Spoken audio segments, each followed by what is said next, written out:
Movie की शुरुआत में हम देखते हैं कि समुद्र किनारे के बीच पर कई सारे लोग मिलकर नाइट पार्टी कर रहे हैं। यहाँ पर कई सारे लोग हैं, सब मिलकर अच्छे से एंजॉय कर रहे हैं। रात खत्म होती है और अगला दिन आता है। ये सभी लोग पार्टी से थकने के बाद अभी तक सो रहे होते हैं। यहाँ पर कैली उठती है और बाकी लोगों को भी जगाती है।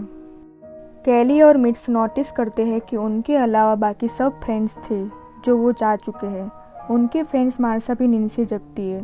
पार्टी की हैंगओवर के बाद उसकी तबीयत ठीक नहीं रहती और उसे उल्टी होने लगती है। कैली देखती है कि एक कौवा सैंड पर आकर बैठा है, जिसके बाद उसके पास साथ कुछ अजीब होने लगता है। मार्सा जब नीचे उतरती है और पैर नीचे रखती है तो अचानक से उसका पैर वहाँ स्टक होने लगता है। मार्सा अपने पैर को निकालने की पूरी कोशिश करती है, मगर उसका पैर जैसे कोई अंदर से खींच रहा होता है वैसे लगता है। उसे ऐसे देखकर एक फ्रेंड उसे बचाने के लिए जाता है, मगर जैसे ही वो सैंड पर पैर रखता है कि वो भी सैंड में चिपक जाता है। उसके गिर जाने की वजह से उसका पूरा शरीर सैंड में चिपक जाता है। ऐसा लगता है जैसे कोई चीज़ उसे अंदर खींच रही है और वो बहुत बुरी तरह अंदर समा जाता है। सभी फ्रेंड्स ये देखकर बहुत हैरान हो जाते हैं। इन सभी को कोई आइडिया ही नहीं आता है कि ये सब क्यों और कैसे हो रहा है। कैली चेक करने के लिए सैंड के पास आती है, उसके ऊपर हाथ रखकर चेक करती है, जिससे उसे पता चलता है कि कोई चीज़ सैंड से निकल रही है। जिसके बाद सभी लोग जान जाते हैं कि सैंड में ही कुछ प्रॉब्लम है और हमें अब नीचे नहीं उतरना चाहिए। कुछ समय बाद गिल्टर की आँख खुलती है, जो कि एक बड़े से कैन में होता है। कुछ लोगों ने गिलबर्ट के साथ प्रैंक करने के लिए उसे उस कैन में डाल दिया था, और जब अब गिलबर्ट की आँख खुलती है तो वो अपने आप को उसमें फंसा हुआ देखकर सभी लोगों पर चिल्लाने लगता है।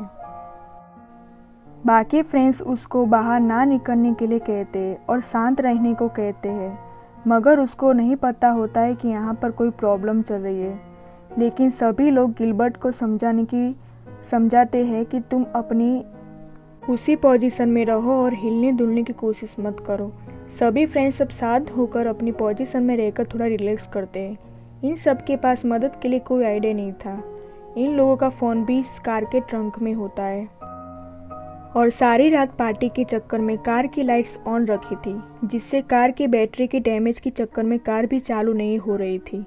धूप बहुत थी, जिससे सभी लोगों की स्किन जलने लगती है। जिसके बाद सभी लोग अपनी बॉडी पर बॉडी लोशन लगा के कुछ रिलैक्स करते हैं। थोड़ी देर बाद सभी लोगों की नज़र पास में पड़े अंडे की तरफ जाती है। सभी लोग समझते हैं कि ज़रूर इसके अंदर कोई मॉन्स्टर निकला होगा, और इनको ये रियलाइज़ होता है कि पार्टी में सभी लोग वापस नहीं गए, बल्कि सभी लोग सैंड में ही दफन हो चुके हैं, या फिर वो सैंड मॉन्स्टर उन्हें खा गया है। ऐसे हाथ पर हाथ रखकर बैठने से कुछ भी होने वाला नहीं है। सभी लोगों को भूख भी लगी थी, इसीलिए जोनफ अभी एक आइडिया लगाता है। वो 2 राफ्ट्स के जरिए पास वाली टेबल पर जाने की कोशिश करता है। बाकी फ्रेंड्स उसे ऐसा करने से रोकता है, मगर जोनफ फिर भी किसी की नहीं बात सुनता और वो माने बिना ऐसा करता है। वो धीरे धीरे रैफ्ट्स के जरिए आगे बढ़ता है। वो जस्ट टेबल के पास पहुंच ही जाता है, लेकिन उसका राफ्ट पीछे की ओर खिसकने लगता है, जिससे जोनफ टेबल और राफ्ट्स के बीच फंस जाता है। वो बस सैंड को टच ही करने वाला होता है, तभी एक झटके से टेबल पर चले जाता है। सैंड के पास में इतना नज़दीक जाने के कारण उसके पेट में जख्म जैसा बन जाता है, जिसके बाद उसे दर्द होना शुरू हो जाता है। दर्द कम होने के बाद वो अपने फ्रेंड्स को खाने पीने की चीज़ें देता है, मगर इसी के दौरान अब जोनफ का दर्द और बढ़ जाता है। किसी जली हुई स्किन की तरह उसके पेट पर बबल्स फूटने लगते हैं, जिससे जोनफ को बेहद दर्द होने लगता है। दर्द के कारण जोनफ अब आगे कुछ नहीं कर पाता है। कार के ट्रंक में उन सभी लोगों का सामान होता है, इसलिए कार की ऊपर वाली लड़कियां किसी तरह ट्रंक को खोलने को ट्राई करने लगती है। दोनों लोग ट्रंक को खोलने को ज़्यादा ट्राई करती है। ट्रंक लगभग खुल ही गया था कि उसी दौरान पुलिस की कार उन लोगों के सामने आती हुई दिखाई देती है, जिससे एक्साइट होकर रोनी की उंगलियां कार के ट्रंक में फंस जाती है। सभी फ्रेंड्स चिल्ला के अब पुलिस को यहाँ पर बुलाते हैं, मगर पुलिस को यहाँ की सिचुएशन के बारे में कुछ भी पता नहीं होता। जिससे वो बिल्कुल ही नॉर्मल रिएक्ट करता है।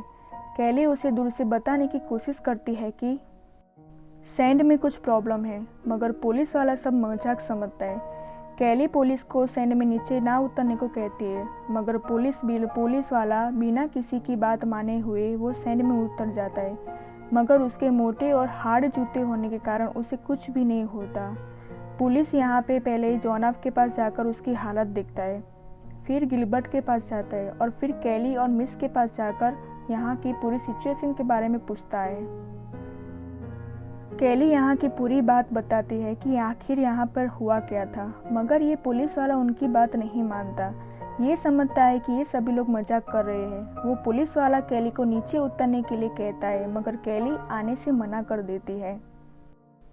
वो पुलिस वाला आगे भी ज़बरदस्ती करता है, मगर उसी दौरान उसकी चाबी नीचे गिर जाती है।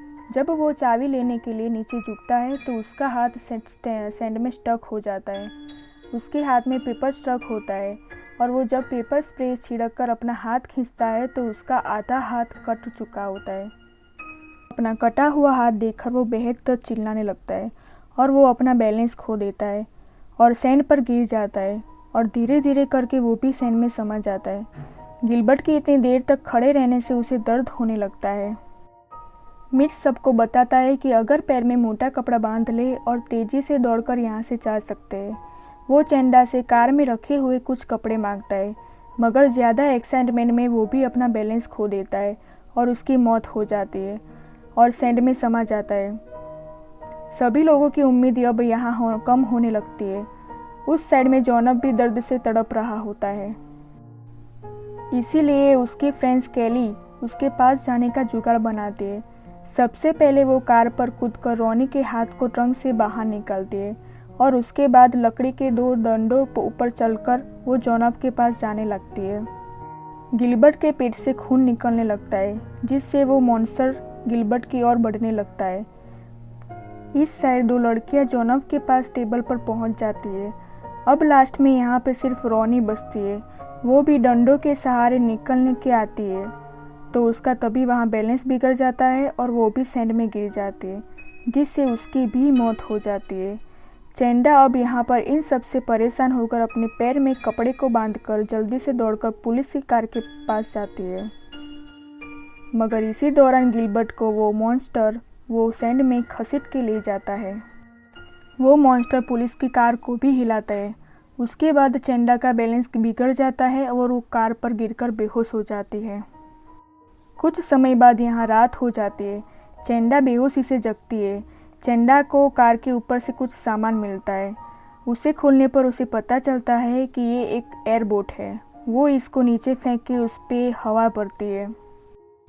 अब इस बोट के जरिए कैली और जॉनफ दोनों लोग उस पर चढ़ के पुलिस की कार में आ जाते हैं। अचानक से कैली के ऊपर वो मॉन्स्टर हमला कर देता है, जिसके बाद कैली गैस कैन के जरिए उस मॉन्स्टर पर ऑयल फेंक देती है।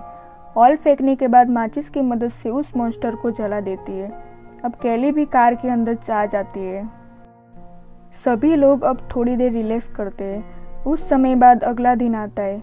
अगले दिन उन लोगों के पास एक नया आदमी आता है। वो इन तीनों को जगाता है। अब तीनों लोगों को पता चलता है कि सैंड में जो भी प्रॉब्लम थी वो ख़त्म हो चुकी है, जिससे सभी लोग उस कार के नीचे बाहर निकलते हैं और इन तीन लोगों को बचने के बाद मूवी का अंत होता है।